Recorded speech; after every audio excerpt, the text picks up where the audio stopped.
नमस्कार. जेव्हा ह्या सॉफ्टवेअरवर काम सुरू करतो तर फर्स्ट टाइम आपल्या सर्व युजरचे रजिस्ट्रेशन करावे लागते. सिस्टममध्ये जेवढ्या प्रोडक्टसाठी आपण काम करतो ते सर्व ॲड करावे लागते. जेवढ्या टीम सोबत आपण काम करतो ते ॲड करावे लागते. तर या व्हिडिओमध्ये आपण हे सर्व बघणार आहोत. तर सर्वात आधी आपण बघूयात पोर्टफोलिओ कसे ॲड करतात. तर सर्वात आधी आपण सेटिंगमध्ये जाऊन पोर्टफोलिओमध्ये जातो. तिथे ॲड न्यू करतो आणि जो प्रॉडक्ट आपल्याला बनवायचा आहे त्याला ॲड न्यू करायचे आहे. इथे नाव टाकायचे आहे. समजा HDFC क्रेडिट कार्ड जर न्यू प्रॉडक्ट करणार आहे तर HDFC CC टाईप केले. तर आता मी एक प्रॉडक्ट घेतो HDFC TW loan. Vendor name एजन्सीचे नाव, ह्या प्रॉडक्टसाठी बँकेमध्ये जे नाव रजिस्ट्रेशन आहे ते नाव. तर कोणतेही एक नाव घेऊया. त्यानंतर आपल्याला कोड मिळेल ते कोड इथे टाईप करू.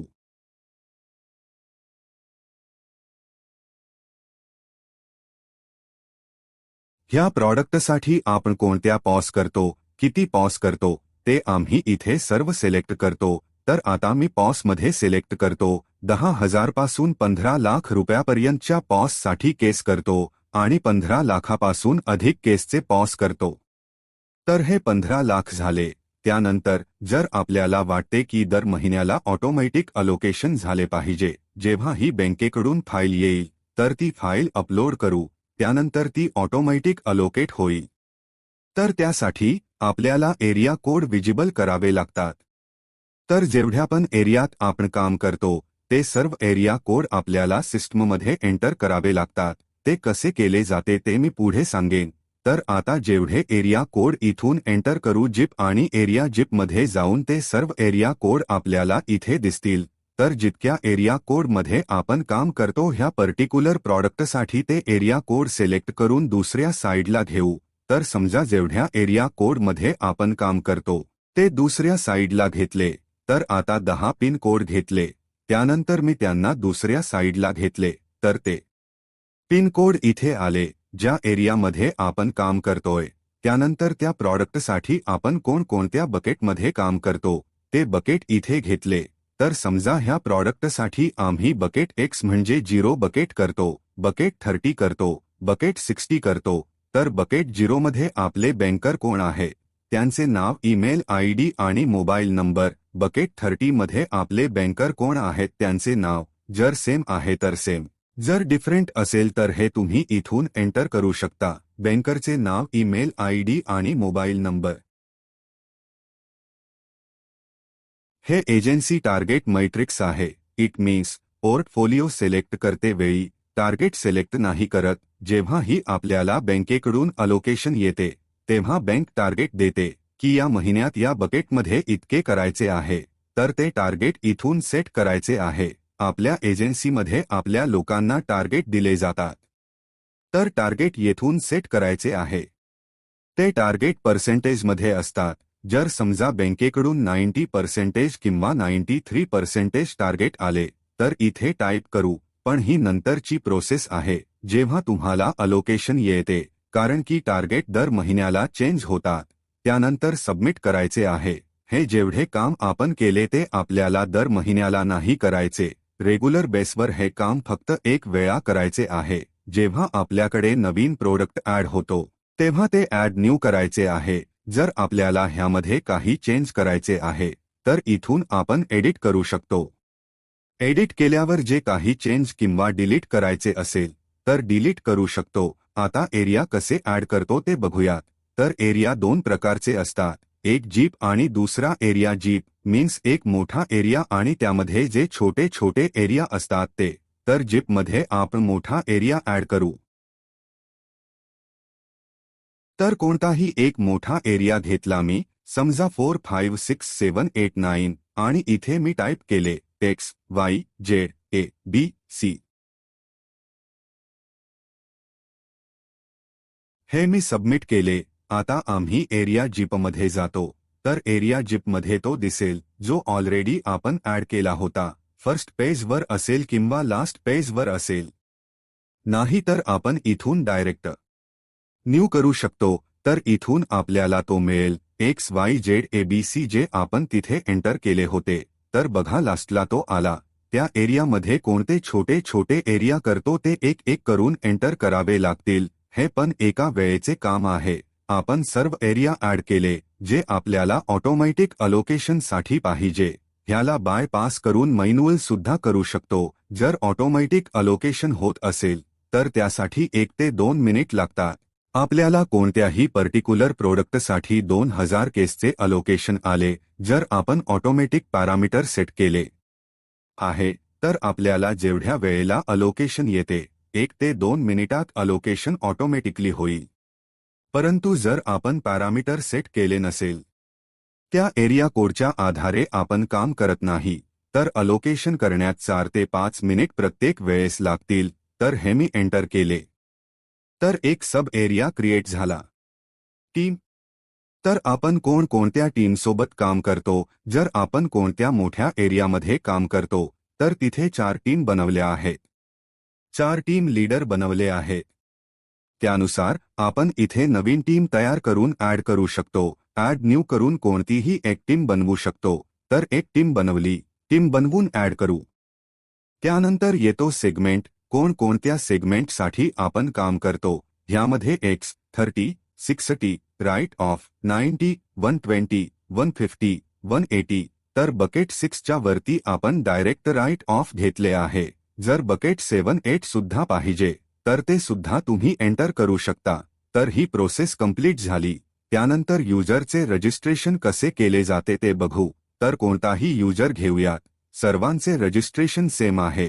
सुपरवायझर असो, टीम लीडर असो, टेलिकॉलर असो किंवा फील्ड कलेक्टर असो. तर सर्वात आधी मी टेलिकॉलरचे रजिस्ट्रेशन दाखवतो. तर कोणत्याही टेलिकॉलरला मी ऍड न्यू केले. ऍड न्यू केल्यानंतर त्या टेलिकॉलरचे फर्स्ट नेम तर समजा एक साक्षी मलिक नावाची टेलिकॉलर आहे. त्यानंतर तिचे युजर नेम जी तिला आयडी दिली आहे ती. तर मी तिला एक आयडी दिली 5001. त्यानंतर तिची email ID, log in ID. त्याने तो प्रत्येक वेळ लॉग इन करेल एक पेज ज्यावर तिला डेली काम करायचे आहे. त्या आयडीसाठी त्याचे पासवर्ड सेट केले. तिच्या वडिलांचे नाव घेतले. तिची नॅशनॅलिटी घेतली, रिलिजन घेतले. मैरिटल स्टेटस ही सर्व तिची पर्सनल इन्फॉर्मेशन घेतली.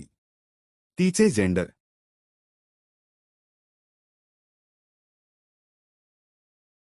Mobile number. जर मोबाईल नंबर तिच्याकडे 2 आहे तर ते लिहू. बाकी ऑप्शनमध्ये NA लिहू.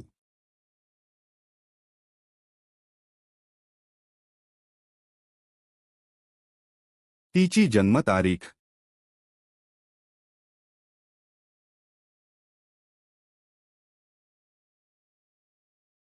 तिचे पॅन कार्ड नंबर जर असेल तर, तिचा Aadhaar number, driving licence number, तिचा passport number, vehicle registration number, तिचा करंट ॲड्रेस, परमेनेंट ॲड्रेस, तिचे qualification, last employ, overall year of working experience. हा कंपनीचा वर्क फ्लो आहे. तर येथून नोटिफिकेशन येस करायचे आहे. सिस्टममधून युजरकडे ऑटोमॅटिक जनरेटर मेसेज जातो.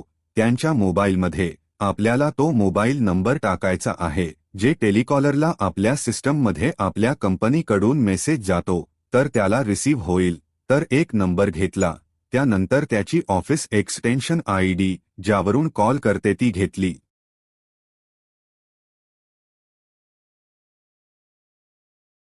वेकेशन मोड. जर कोणताही युजर समजा साक्षी मलिक येऊन बोलते की सर मला 2 दिवसांसाठी सुट्टी पाहिजे, तर इथे वेकेशन मोड येस करतो आणि पर्टिक्युलर ज्या डेट पासून ज्या डेट पर्यंत सुट्टी पाहिजे ती डेट सिलेक्ट करतात. समजा 28 आणि 29 ला ती येणार नाही. ती डेट सिलेक्ट करू आणि अप्लाई करू. अप्लाई केल्यानंतर रिप्लेसमेंटमध्ये त्या लोकांची नावे सिलेक्ट करू जी ह्या 2 दिवसांसाठी ह्या केसवर काम करतील. जर समजा साक्षी मलिक 200 केसवर काम करत असेल तर आम्ही 3 लोकांचे नाव सिलेक्ट केले. तर तिन्ही लोकांना एव्हरेज 68 नाही तर 69 केस ऑटोमॅटिकली डिवाइड होतील. त्यानंतर टेलिकॉलरचा DRA ID नंबर आणि रेफरन्सची माहिती जर असेल तर ही सर्व त्याची इमर्जन्सी इन्फॉर्मेशन आहे. जर सेव्ह करून ठेवायचे असेल तर ठेवू शकतो. येथून सबमिट करायचे आहे तर जेवढे युजर्स आहेत ते ॲड होत जातील. तर बघा हे ॲड झाले. तर इथे दिसत आहे की पोर्टफोलिओ असाइन नाही, सेगमेंट असाइन नाही, कारण की अजून ह्याला कुठलाच प्रॉडक्ट दिला नाही. हे झाले टेलिकॉलरचे. आज इट इज फील्ड कलेक्टरचे पण ॲड करायचे आहे. सुपरवायझर आणि टीम लीडर मध्ये थोडे वेगळे पॅटर्न आहे, ते मी तुम्हाला दाखवतो. कोणताही सुपरवायझर आपण ॲड करू तर ही सर्व डिटेल्स सेम आहे. त्यानंतर फक्त पोर्टफोलिओ सिलेक्ट करायचे आहे की हा सुपरवायझर कोणत्या प्रॉडक्टचा सुपरवायझर आहे. आपल्या सिस्टीममध्ये एक प्रॉडक्टचा एक सुपरवायझर असू शकतो आणि सुपरवायझर पण एक प्रॉडक्ट करू शकतो. तर आपण इथे सिलेक्ट करूया. बाकी सर्व सेम आहे. जर असेच टीम लीडरचे डिटेल्स बघायचे असेल तर टीम लीडरमध्ये सेम सुपरवायझर सारखे आहे, पण इथे आपण कितीही पोर्टफोलिओ सिलेक्ट करू शकतो, कितीही प्रॉडक्ट करू शकतो.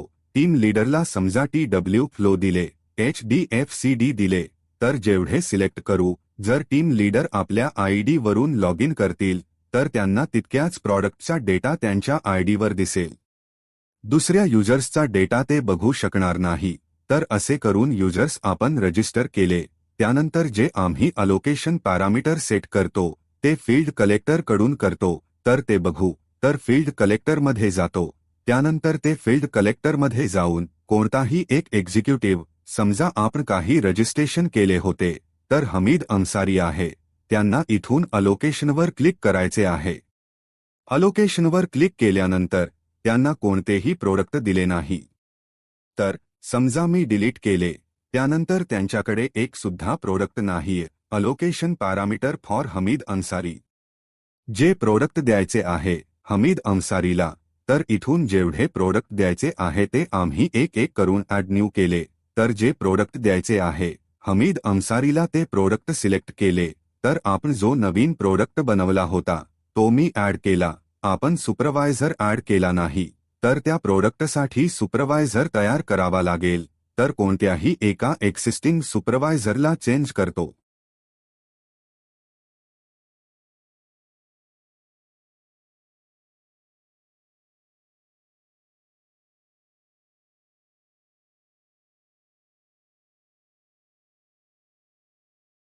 त्यानंतर टीम लीडर सुद्धा मला तयार करावा लागेल आपल्या नवीन प्रोडक्टसाठी. तर मी कोणत्याही एक्सिस्टिंग टीम लीडरला माझा प्रोडक्ट दिला जो आपण नवीन ॲड केला आहे. त्यानंतर मी पुन्हा फील्ड कलेक्टरमध्ये गेलो आणि पुन्हा मी अलोकेशन पॅरामीटरमध्ये गेलो. येथे जाऊन मी ॲड न्यू केले. ॲड न्यू केल्यानंतर मी प्रोडक्ट सिलेक्ट केले. येथे सुपरवायझरमध्ये त्यांचे नाव आले. टीम लीडरमध्ये ऑटोमॅटिकली टीम लीडरचे नाव आले जे मी सिलेक्ट केले आहे. ह्या प्रॉडक्टमध्ये हमीद अन्सारी कोणती बकेट करेल ते मला इथून सिलेक्ट करायचे आहे.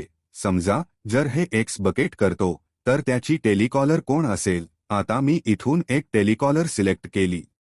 येथे 100%. त्यानंतर जर बकेट 1 साठी केस येतो तर त्यासाठी कोणता टेलिकॉलर राहील, असे करून आम्ही इथून विजिबल करत जाऊ. तर सर्वांचे अलोकेशन झाले. जर बकेट X साठी केस येतात तर एक्झिक्युटिव्ह हा असेल आणि त्याची कॉलर ही आहे. एरिया अलोकेशनमध्ये आम्ही टीम सिलेक्ट केली आहे की हे एक्झिक्युटिव्ह कोणत्या टीममध्ये काम करणार आहेत. तर समजा वेस्टर्न सिलेक्ट केले. Maximum number of allocation.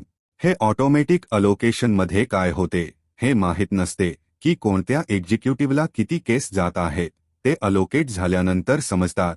तर इथे आपण एक पॅरामीटर सेट करतो की ह्या प्रोडक्टसाठी या एक्झिक्युटिव्हला ह्यापेक्षा अधिक केस जाणार नाही. तर 150 सिलेक्ट केले. परफॉर्मन्स अलोकेशन येथून हे सेट करतो की जर ह्याला ह्या महिन्यात 150 केस मिळतात आणि हा चांगले काम करतो तर पुढील महिन्यात ह्याचे अलोकेशन ऑटोमॅटिकली इनक्रीज होईल. आता 150 सिलेक्ट केले आहे. पुढील महिन्यात ऑटोमॅटिकली 160 होईल. मी 10% सिलेक्ट केले. आता ह्या पर्टिक्युलर एक्झिक्युटिव्हसाठी हमीद अन्सारीसाठी ह्या प्रोडक्टमध्ये कोणते एरिया आम्हाला विजिबल करायचे आहे तर ते 1 बाय 1 सिलेक्ट करू शकतो. ऑटोमॅटिक अलोकेशनसाठी जर ऑटोमॅटिक अलोकेशन करायचे नसेल, मॅन्युअली अलोकेशन करायचे असेल तर हा सर्व एरिया कोड बायपास करू शकतो। तर हा मी एरिया विसिबल केला की हा मुलगा हा एरिया करतोय, त्यानंतर मी सबमिट केले तर हे एक प्रॉडक्टचे एक एक्झिक्युटिव्हचे पॅरामीटर सेट झाले। आता जेव्हा बँकेकडून फाईल येईल अलोकेशन फाईल, त्यामध्ये जर ह्या एरियाचे केस येतील ह्या बकेटचे तर ते ऑटोमॅटिक ह्या हमीद अन्सारीला जातील। जर बकेट एक्सचे केस आले तर शेख मशूक त्यांचे कॉलर असतील आणि जर बकेट 1चे केस आले तर मनोज सेना त्यांचे कॉलर असतील। तर हे सर्व ऑटोमॅटिक अलोकेशन होईल। जसे बँकेमधून फाईल मिळेल तशी ती अपलोड केली जाईल, तर मॅन्युअल अलोकेशन करण्यासाठी कोणताही एरिया विजिबल करावा लागणार नाही। अलोकेशन प्रोसेस समजण्यासाठी नेक्स्ट व्हिडिओ बघा। Thank you.